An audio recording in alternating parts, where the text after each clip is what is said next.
Bueno, muy buenos días compañeros, profesora y mis compañeros Leison y Pedro y quien les habla Anderson les va a explicar sobre la célula microbiana y pues cómo funciona. La composición de la estructura de la membrana citoplasmática de las células procariotas. Bueno, Se trata de una capa doble compuesta por proteínas que tiene como función brindar protección a la célula exteriormente. También es la encargada de regular la entrada y salida de diversas sustancias encontradas dentro del citoplasma y medio extracelular. Dentro de esta membrana citoplasmática pues encontraremos más funciones como el colesterol, el glicolípido, proteína periférica, proteína integral, proteína de superficie, colas hidrofóbicas, moléculas de fosfolípidos, bicapa de fosfolípidos, cabezas hidrofílicas, carbohidratos, glicoproteínas, proteínas globulares y proteínas de transportes. También hablamos sobre las funciones de los lípidos más importantes. Entre eso encontramos el colesterol. El colesterol contribuye el mantenimiento de la fluidez de la membrana. Y también el colesterol es el tercer tipo de lípido en importancia cuantitativa en las membranas de las células. Los glucolípidos, su función es proteger la membrana contra cambios drásticos en condiciones de su entorno. Y los fosfolípidos, su función confieren estructura a la membrana celular, activan enzimas, actúan como surfatantes pulmonares y regulan el colesterol.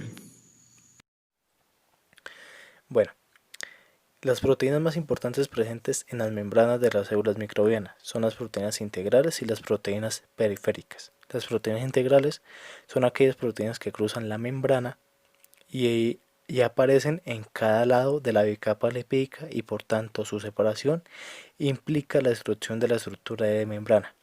Algunas de sus funciones son el transporte de moléculas a través de la membrana y algunas de esas actúan como receptores celulares, mientras que las proteínas periféricas no se extienden a lo ancho de la bicapa, sino que están unidas a la superficie interna o externa de la misma. Algunas de las funciones de esas proteínas es que sirven como receptoras para moléculas mensajeras, como las hormonas, y también confieren cierta identidad a la célula. El transporte de nutrientes en las células procariotas se presenta mediante el transporte pasivo específico, también conocido como difusión facilitada, y mediante el transporte activo. Esto se produce gracias a la acción de proteínas integrales de la membrana, las cuales actúan como transportadoras de la sustancia a través de la membrana. El, bueno, el transporte pasivo es el movimiento de las moléculas a través de la membrana sin entrada de energía La importancia de este es que permite el paso de moléculas a través de la membrana plasmática sin que la célula gaste energía, debido a que va al favor del gradiente de concentración o del gradiente de carga eléctrico. El transporte de sustancias se realiza mediante la bicapa lipídica o los canales iónicos e incluso por proteínas integrales. Bueno compañeros, a continuación les hablaré acerca del transporte activo ligado a transporte de protones. Eh, este es un transporte simultáneo de dos sustratos hacia la misma dirección, ¿sí? Donde un sustrato crea un gradiente de concentración y gracias a la disipación de este, el otro sustrato, el cual puede ser una molécula de carga negativa o una molécula neutra, puede entrar con él. El transporte activo ligado con transporte de iones sodio. Eh, Algunas sustancias son transportadas por iones de sodio, ¿sí?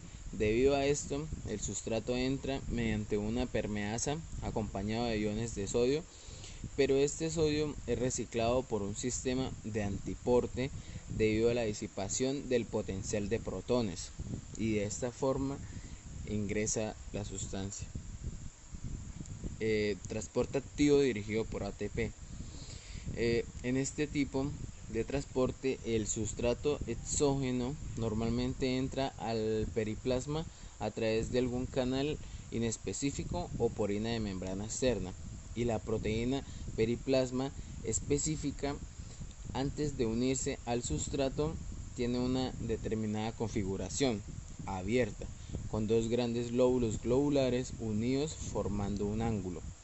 Al unirse el sustrato y la proteína en esta configuración, también llamada cerrada, el sustrato se encuentra entre los lóbulos de la proteína, es decir, enterrado. Al hacer esto, el heterodímero de la membrana cambia de conformación de tal manera que ahora muestra mayor afinidad hacia la proteína periplásmica y se abre su canal para dejar entrar el sustrato. Finalmente, el complejo de la membrana alcanza su estado de mínima energía y con ello descarga el sustrato en el citoplasma y se logra la separación de la proteína periplásmica.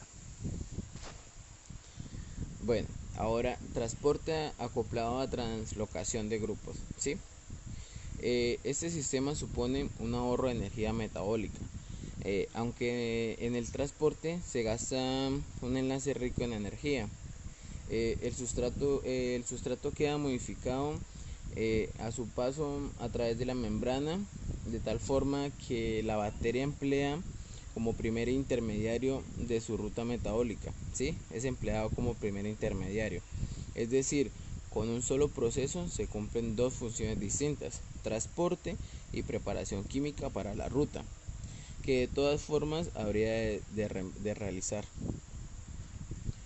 Bueno, ahora les voy a hablar un poco acerca del modelo de transportadores ABC de aminoácidos en procariotas, ¿sí? Los transportadores ABC son proteínas transmembranares que utilizan la energía de hidrólisis de la adenosín-trifosfato o ATP para llevar a cabo ciertos procesos biológicos, ¿sí? Incluyendo la translocación de varios sustratos a través de las membranas y procesos no relacionados con el transporte, tales como la traducción del ARN y reparación del ADN, ¿sí? Este proceso se trata de un sistema de varios componentes en el que existen proteínas periplásmicas. Captan el sustrato con gran afinidad y lo llevan hasta unas proteínas de membrana, las cuales acoplan el paso de dicho sustrato hasta el citoplasma con la hidrólisis de ATP. Muchas gracias.